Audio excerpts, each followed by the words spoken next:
para quem tá aí, não está entendendo o tema mais ou menos, o pastor Gladson entende que no capítulo 3 de Gênesis houve um relacionamento sexual entre Eva e o diabo. A serpente. E esse relacionamento entre Eva e o diabo gerou 2 filhos. Gêmeos lá, o Caim e o Abel, mas ele de alguma forma o Abel não pertence ao diabo, mas o Caim sim. E aí ele cita, segunda carta de Paulo aos Coríntios, capítulo 11, versículo 3, assim como a serpente enganou Eva, eu temo que vocês também sejam enganados, tal, e se afastem da simplicidade de Cristo. O senhor quer dizer que o diabo pode transar com as mulheres da igreja? Porque Paulo está dizendo assim, ó, assim como a serpente enganou Eva, e se o senhor diz que lá em Gênesis 3, enganar Eva, termina nesse engano o sexo, então o senhor está defendendo que o diabo pode engravidar as pessoas da igreja hoje, e Paulo estava com medo de que o diabo fosse lá copular as irmãs da igreja e gerar filhos, e esses filhos eram quimeras, eram mistos, eram semi-anjos, meio Deus, meio e tal. Só para a gente entender, é isso que o senhor está defendendo? É óbvio que não, né? É óbvio que não. O senhor está vendo o que Paulo está falando aqui sobre falsos apóstolos, falsos ensinamentos, ao ponto que quando ele continua aqui, o próprio Satanás se transfigura em anjo de luz. O senhor sabe que ele está fazendo uma alusão lá em Gênesis, o que Satanás está fazendo aqui com os falsos apóstolos. É o que está escrito no texto. Pode continuar a leitura, não para somente aí. Na continuidade, ele vem aqui ao ponto que ele vem e diz assim, ó, não é maravilha que o próprio Satanás se transfigura em anjo de luz. É um concebimento de um ensinamento errado. Foi o que a Eva concebeu e praticou sexo. Bom, então, voltando. Se a Eva foi enganada... A Bíblia diz. Peraí, se ela foi enganada... Tá na minha vez? Sim, professor. Tá. Se a Eva foi enganada ali... Logo, ela é inocente. Porque se você é enganado, você é inocente. Se eu te der um golpe aqui e você não souber o assunto e você for enganado, qualquer juiz vai te absolver. Por que é que a Eva foi condenada sendo que ela é a vítima? Se ela foi enganada, então a gente está falando de um estupro. Então Deus vai condenar a mulher que foi enganada, e naquele engano e tal, sendo que, quando eu fiz a pergunta de Coríntios capítulo 11, o senhor disse, não, ela foi enganada. Então, tá bom. Então, se eu também entendo que Eva foi enganada lá por Satanás, mas ela tomou uma decisão pessoal e comeu o fruto, rompendo com Deus. É isso que o senhor está dizendo. Então, bom, vamos lá. É o que diz o texto. Ele, por favor, gostaria de passar para ele, porque ele falou juiz, falou advogado, então eu vou colocar aí o bacharel para falar. Vamos lá. É importante para quem está em casa que o irmão discorra sobre esse assunto, explicando realmente como foi esse pecado. As pessoas que estão em casa não estão entendendo. Tem como explicar pra gente? Sim, é o seguinte, pastor César, deixa eu explicar, porque a maioria das pessoas não entende que é a serpente. No chat eles não estão compreendendo. O tempo tá ali. O diabo fez sexo com a serpente, né? Ou a serpente fez sexo com Eva e nasceu Caim e Abel. Qual que é a base para crer nisso, né? Eu vi que o senhor falou, que ele citou a escritura de Paulo, de 2 Coríntios, o senhor falou sobre Eva ter sido enganada. E a Bíblia fala lá em Timóteo, né, que Adão não foi enganado, mas Eva, sendo enganada, ela caiu em transgressão, né? E houve punições por causa disso. Só que eu acho que a gente tem que dar passos atrás antes de a gente chegar no que realmente aconteceu no Éden. E a questão é sobre conceituar as árvores da vida, a árvore da vida, a árvore do conhecimento do mal e o comer do fruto. Você sabe que a teologia diverge entre árvores literais e árvores simbólicas.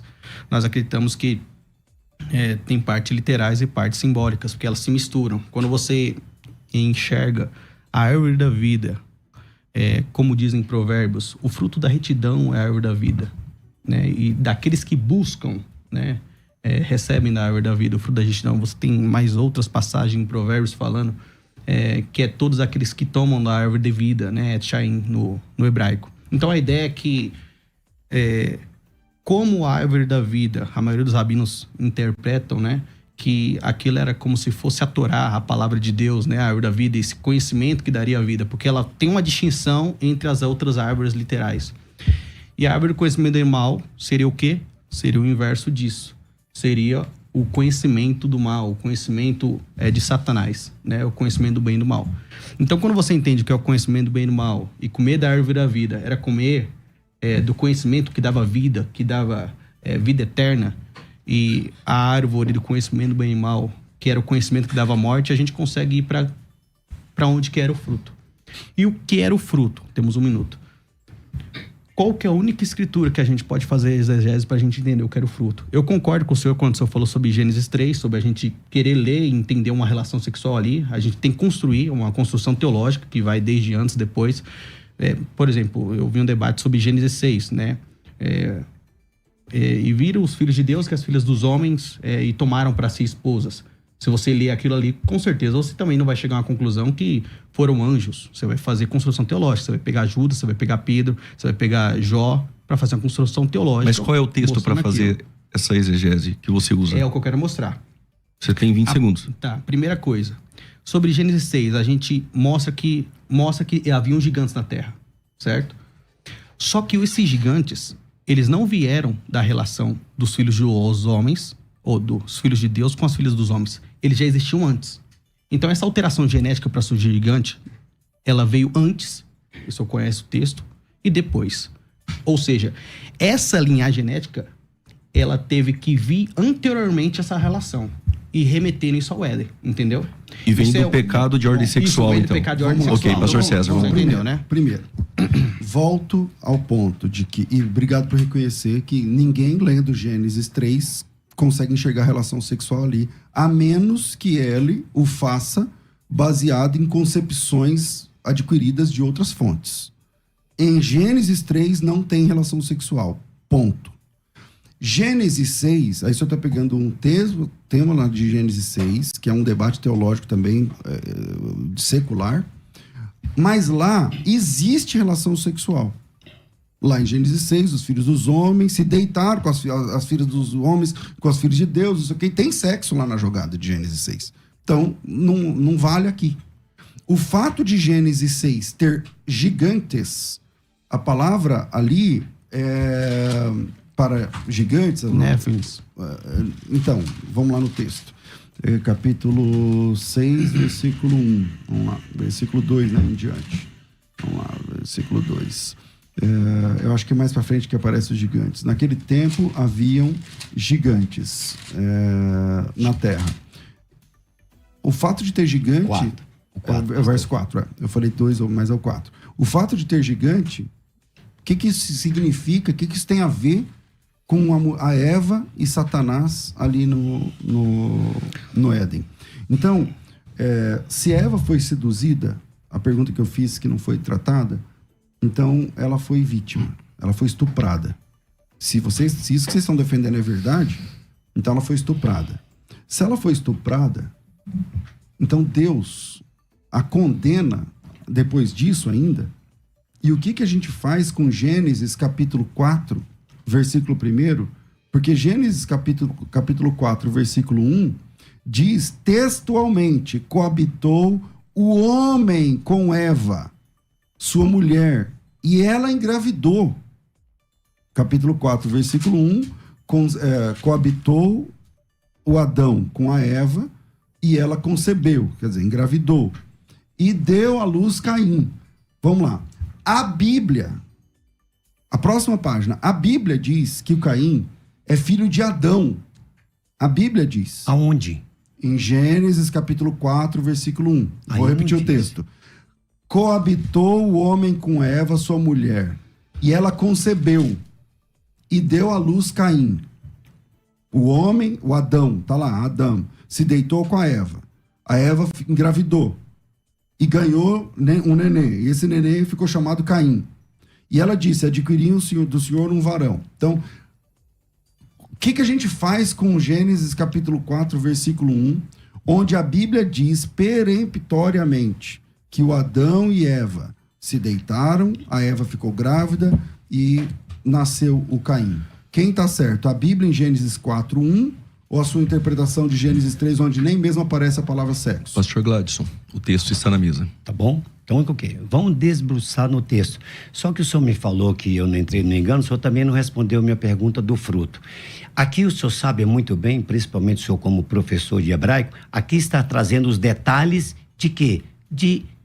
Do capítulo 3. Se você pegar o capítulo 2, Deus fez o homem e depois ele traz o detalhe. Gênesis 1:26, e fez o homem a sua imagem e semelhança. E Gênesis 2:7, ele criou Deus, e ali vem os detalhes do pó, da terra. O senhor sabe muito bem disso.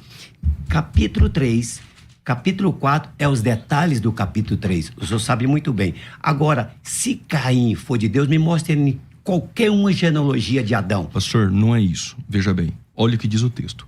Coabitou o homem, quem é o homem? Adão, com Eva, sua mulher. E esta concebeu e deu luz a Caim. O texto está dizendo então, que Adão coabitou com ela e ela deu luz a Caim. É esse texto que o pastor César colocou na mesa. Tudo bem, eu quero que ele me mostre aonde que Adão, aqui. Mas primeiro Adão, o senhor precisa resolver esse texto. Não, mas primeiro ele precisa resolver o 3, nós estamos no 3 primeiro, não resolvemos nenhum 3. O senhor não vai resolver então esse versículo? Vou lá, vou chegar lá. O tempo está com o senhor. Mas eu quero que a gente volte pro 3. Mas antes de voltar pro 3, o senhor precisa resolver. O senhor vai resolver a luz do 3, é isso? Vou resolver então, o senhor tem 3. 1 minuto Tudo e 40 bem. segundos. Vou Vamos resolver a luz do 3. Então, se a gente vê que quando aconteceu aqui o ato com a serpente, o que aconteceu? Seus olhos abriram, viram que estava num, e o que aconteceu? Lógico, as consequências. Qual foi? O pecado e a sentença. Ouvi a tua voz, me escondeu. Quer dizer, ele teve medo, se escondeu. Mas por que se escondeu? Agora, quem te mostrou que estava nu? Uma pessoa. Uma pessoa mostrou, pastor César. Quem é essa pessoa que mostrou que estava nu? Eu quero saber. Eu estou fazendo perguntas para o senhor não está respondendo. Eu queria saber do fruto, eu queria saber, fiz uma pergunta para o senhor, como que os filhos viriam, o senhor até agora não respondeu. Agora eu quero saber quem mostrou que estava nu. Comece tudo da árvore. Agora o Salmo 128, verso 12.